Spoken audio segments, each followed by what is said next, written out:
quando entrou a pandemia, meu Deus, e agora? E agora? Eu preciso produzir. As plataformas digitais para você teve uma força diferenciada durante a pandemia, nesse novo momento que a gente está, esse novo normal da música? E se a gente não souber dar limite, engole a gente, engole a nossa criatividade. Em algum momento você ficou assim desesperançosa? Tento falar, não, Andresa, pra que você se envolve com tanta coisa? Mas eu gosto de fazer arte, eu gosto de inventar, eu gosto de criar. Você gosta de fuar, né? Eu gosto de fuar, exatamente.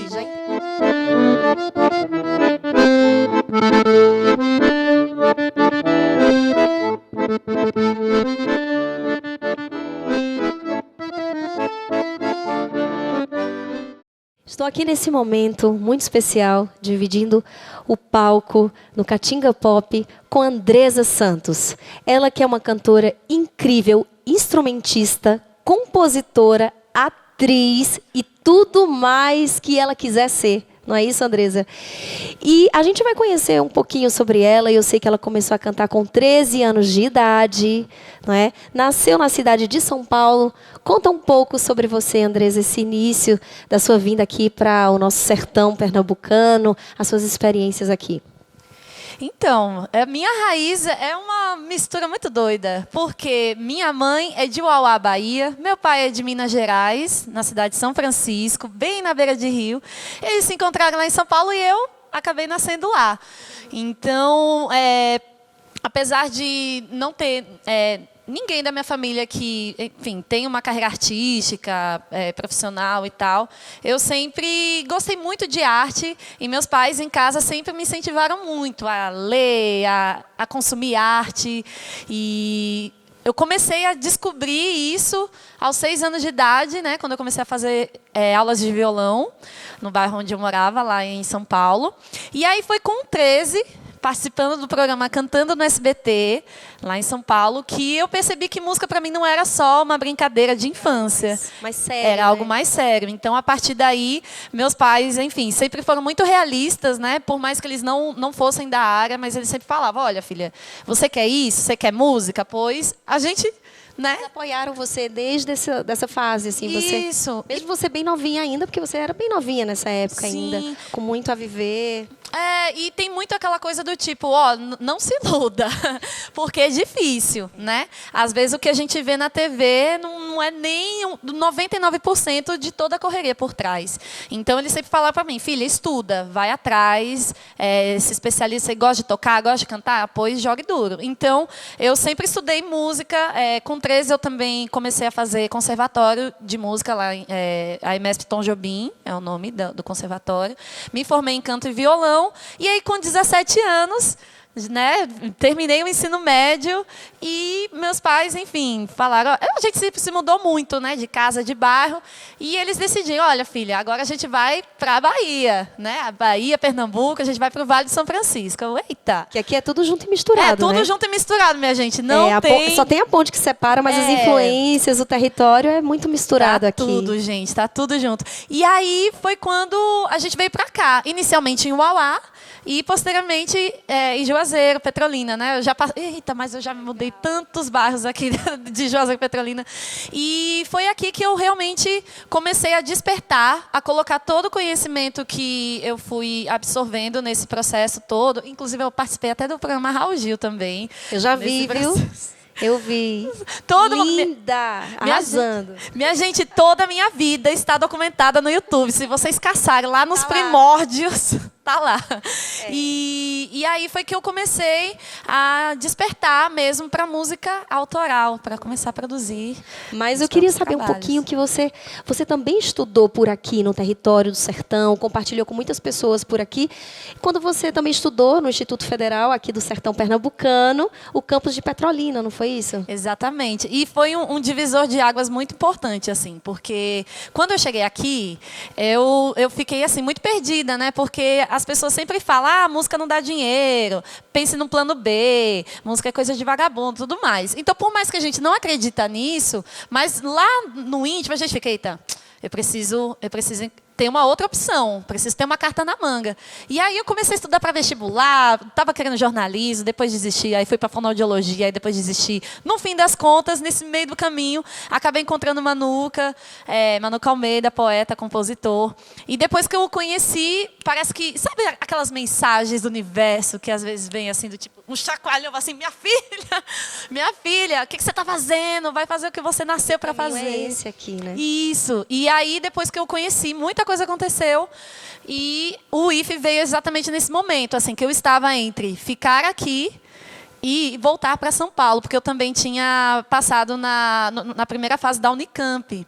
E aí eu fiquei, eita, ou eu faço a matrícula no IFE, ou eu vou para a Unicamp para tentar ainda. Aí o coraçãozinho, a intuiçãozinha ali, ó, minha filha, né? E aí foi a melhor escolha que eu tomei assim para minha vida, porque foram 4 anos de muita dedicação, de muita coisa boa, de muito conhecimento e é isso. Hoje eu tenho orgulho de dizer que eu sobrevivo, vivo, respiro a arte, vivo da minha música. Então, isso, para mim, é muito importante. E eu vi você brilhar nos palcos lindamente com a sua música, né, que se chama Alto Lá. E você já estava nesse caminho autoral, que Manuca Almeida, como você já citou, né, foi uma grande diferença. E você lançou o seu primeiro álbum do mesmo nome, não é isso? Se eu estiver errada, você pode me corrigir. E assim, foi tão marcante para mim. Você dominou o palco, você tem uma expansão vocal incrível, de dominação mesmo, assim, de tocar as pessoas no fundo da alma. E fala um pouco sobre esse caminho autoral. A gente está entrando nesse processo autoral que eu acho belíssimo. As suas músicas são muito fortes. Ai, obrigada. Bom, quando eu cheguei aqui, estava nesse processo, né, de vestibular e tudo mais. E meu pai é meu anjinho, meus pais, assim, né? Sempre meus anjinhos. Meu pai começa a perguntar pra galera, minha gente, como é que é a cena aqui de Juazeiro, nananã e tal, né? E aí falaram de Manuca. E aí meu pai, olha, o vídeo da minha filha. Meu pai faz coisa de pai, né? Olha o vídeo da minha filha. E mandou pra Manuca. Manuca viu meu vídeo, já ligou, já falou, eita, quer conversar com você, não sei o quê. E eu, tipo, minha gente, é o compositor de Esperando na Janela, Pop Zen, todas as outras músicas que ele tem aí que viraram sucesso. E aí eu conheci, em 2015, e eu estava bem nesse caos assim, na minha cabeça do que fazer e tal. E aí teve o Festival Edésio Santos da Canção, que é um festival icônico daqui do Vale de São Francisco. Eu digo do Vale porque Petrolina ativamente, Juazeiro ativamente participa. Festival nacional, É um né? nacional, mas tem muito essa força daqui também.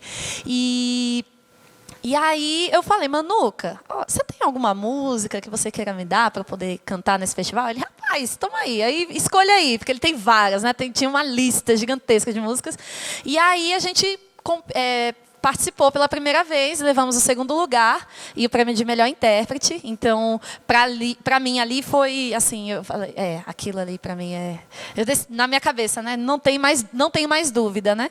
E depois disso a gente começou a desenvolver um trabalho, né? Eu gravei um EP chamado O Amor é Tudo Que Nós Dissemos Que Era, em que eu interpreto canções dele. Não acho que tem 2 músicas nas plataformas, né? No YouTube, eu acho.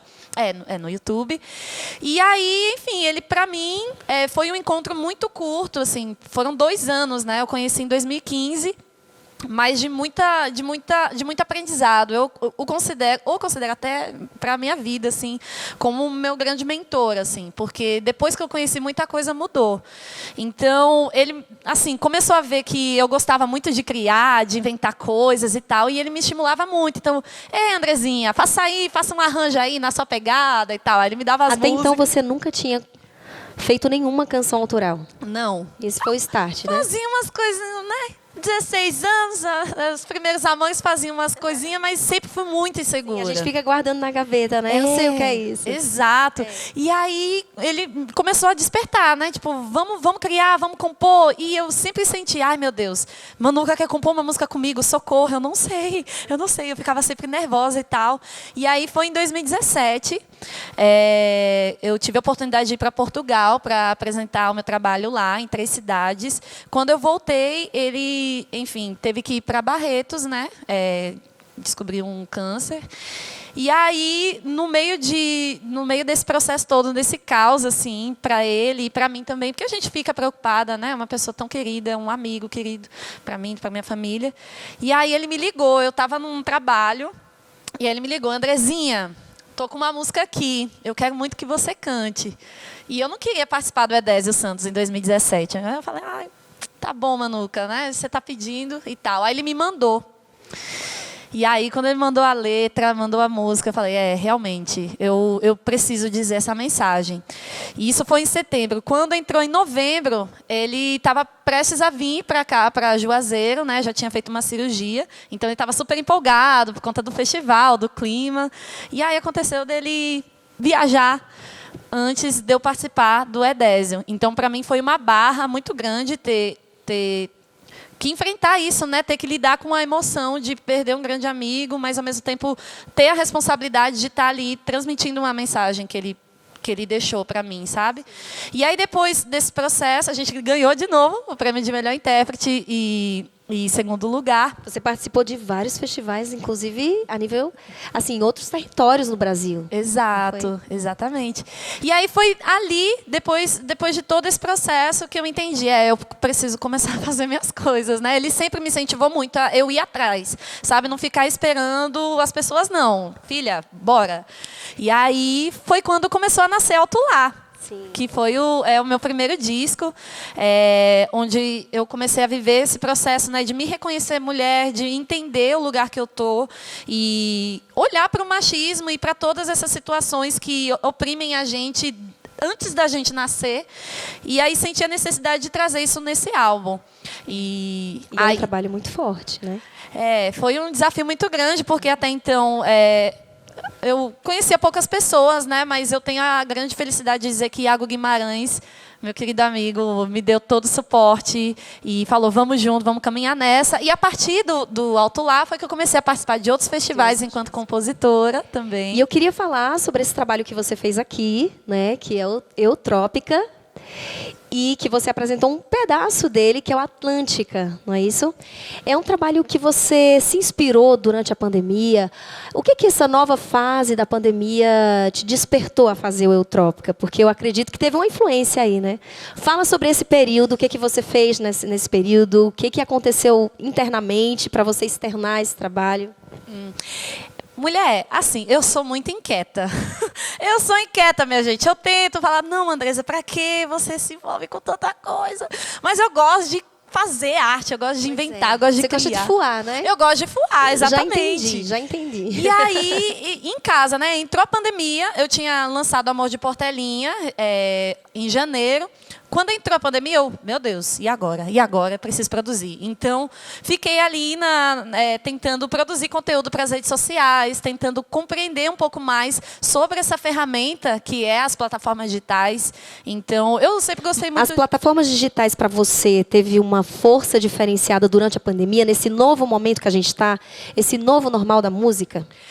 Começou a ter depois que eu comecei a estudar sobre isso, entendeu? Porque até então, para mim, era só um lugar onde eu colocava as músicas. E aí, quando a gente vai estudando mais a fundo, a gente vai compreendendo que é a nova realidade, né? Que já tem um tempo já que elas existem e que agora a gente, né, principalmente no contexto que a gente está vivendo, né, tem que buscar mais, saber o que rola, né? Como é que funciona as dinâmicas, direito autoral, isso, se atualizar. Para você dispor esse material para o público, você precisou se atualizar em outras coisas, o próprio YouTube, que você já utilizava, mas isso aprofundou um pouco mais, fazer algum tipo de outro trabalho com outros profissionais de outras áreas para divulgar isso na rede social?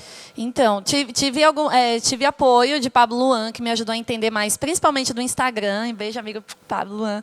Mas é isso, comecei a produzir muitos conteúdos, só que nesse meio tempo, em 2020, eu lancei uma música chamada Vácuo, que inclusive critica justamente esse sistema que a gente está inserido da tecnologia, que chega, se a gente não souber dar limite, engole a gente, engole a nossa criatividade também, porque os algoritmos mudam o tempo todo. Né? Mas, para além disso, eu também tive que fazer uns investimentos. Né? Então, eu estava assim, sem emprego, estava assim, Muito difícil essa fase. Passando um veneno, minha gente. E aí, mesmo assim, ai meu Deus do céu, tava com os meus pais, morando com os meus pais, tá? Eu falei, minha gente, eu vou investir numa placa de áudio. E aí comprei uma plaquinha de áudio, já tinha um microfone em casa e comecei. Eu acho interessante isso porque muitos artistas que estão nos assistindo, eles tiveram, inclusive, que desfazer de muitos equipamentos. E outros, a grande saída era investir em outros equipamentos. Isso. Parcelei mais de 12 vezes no cartão e comecei a investigar mais sobre isso e tal, né? E por conta desse investimento, você vê, minha gente, às vezes a gente, assim, nada vai minimizar tudo isso que a gente está vivendo, todas as mortes que a gente conferiu, mas por um lado a gente teve que aprender a se atualizar nesse sentido, porque foi através da plaquinha de áudio que eu paguei em 12 vezes que eu comecei a trabalhar produzindo jingle. Comecei a produzir jingle, comecei a produzir trilha sonora, tenho 2 trilhas, Revoada e a trilha do programa Na Ponta da Língua, do Coletivo Tripé. Em algum momento você ficou assim desesperançosa? Ou isso só te engajou ainda mais em o que você está falando, né? Esse novo norte que você deu. Você acha que você precisava desse pontapé para se engajar em outras áreas também? Eu sempre fui muito inquieta, então acho que em outro momento eu acho que eu ia fazer isso, assim, né? Mas eu acho que, para mim, foi o sentido de abrir as possibilidades para eu entender, olha, existem outras formas de eu monetizar o meu trabalho e eu monetizar a minha criatividade. Então, Eutrópica foi justamente esse meio caótico de loucuras de produções, porque nesse meio tempo também teve a Lei Aldir Blanc, que foi muito significativa, né? Deu um respiro para a gente nesse meio tempo. E aí eu comecei a entender, não, eu posso fazer minhas pré-produções em casa, depois levar para Iago. Por exemplo, Vácuo, que é essa música mesmo que eu citei. Mesmo à distância você conseguia encaminhar. Exatamente. Muitos trabalhos era possível fazer assim. Exatamente. Então, Eutrópica começou a nascer dessas memórias, dessa instiga de querer produzir de maneira diferente, né? Então, é um disco que foi feito de maneira híbrida, online e presencial. É um disco que contempla profissionais de São Paulo, Pernambuco, Bahia, Teresina, né, Piauí. E eu tenho muito orgulho dele porque eu tive que reativar minhas memórias, entender a minha história como essa grande coxa de retalhos, de muitas referências, de muitos lugares, de culturas diferentes. E chegar aqui na nossa Caatinga e fazer esse show com tudo isso que você é uma grande artista. Exatamente. Eu quero agradecer imensamente, Andresa, por você estar aqui oferecendo o seu tempo, a sua alma, o seu espírito, a sua voz, para você fortalecer outros profissionais na área, com o teu depoimento. A mim também, que estou aqui compartilhando com você, eu agradeço muito isso, porque é sinergia, a gente dividir o palco, a gente está aí, estamos aqui, mas conseguimos chegar aí na casa de vocês. Então, muito obrigada por estar conosco aqui no Caatinga Pop. Te dou a palavra também para agradecer, se quiser. Eu que quero agradecer demais a oportunidade e dizer que a gente pode se conectar e fazer chegar de norte a sul as mesmas chances. Esse é um trecho da música Cheganças, que está disponível nas plataformas digitais, uma parceria com Yasmin Oli, e fala muito sobre isso. A gente precisa levar a Caatinga, o Vale do São Francisco, para fora. As pessoas de outras regiões precisam conhecer o que a gente produz aqui, que é muito potente, é muito forte. Tem diversos artistas incríveis que vocês viram nesse festival. Fazendo milagres. Fazendo milagre. E é isso, compartilhem. Às vezes a gente pensa, nossa, precisa ter... Gente, não custa nada você compartilhar o trabalho do seu colega. Não custa nada você mostrar para os seus amigos, dar um like, incentivar, porque são essas palavras que ajudam a gente a continuar seguindo. Exatamente. E eu agradeço demais a sua troca, a sua energia, a confiança em minha pessoa, tão talentosa, não tem que estar com a gente aqui, não é possível. Andresa Santos no Caatinga Pop. E é isso, e dizer que vem muita coisa por aí. Sim. Tanto para mim quanto para você, porque Sim. você também, garota, você tá arrasando, que eu sei, tá Sim, lançando um monte de trabalho lindo. Sim, inspirado e motivada, exatamente num período tão desafiante, mas que ao mesmo tempo reanimou em nós uma força que a gente nem imaginava que tinha dentro do nosso coração. Inclusive, eu vou aproveitar esse momento para encaminhar vocês a um outro momento especial aqui, que é assistir uma apresentação da música Ecos do Coração, que foi feita inspirada também nesse período da pandemia, e inspirada entre duas naturezas, a natureza da nossa caatinga com a natureza humana, um paralelo, né? E consegui ressignificar muitos sentimentos que eu tinha aqui no meu coração, né? Para viver de outra maneira, uma maneira com mais força e resiliência, que a nossa caatinga, né, é exemplar nisso e é bela por isso também, né? Exatamente. Obrigada, Andresa. Sinta meu agradeço. abraço daqui. E vocês daí, um beijo. E assistam todos os vídeos do Caatinga Pop, tá? Por favor, Beijão. viu? Estamos esperando. Beijo. Tchau. Obrigada. Tchau, tchau.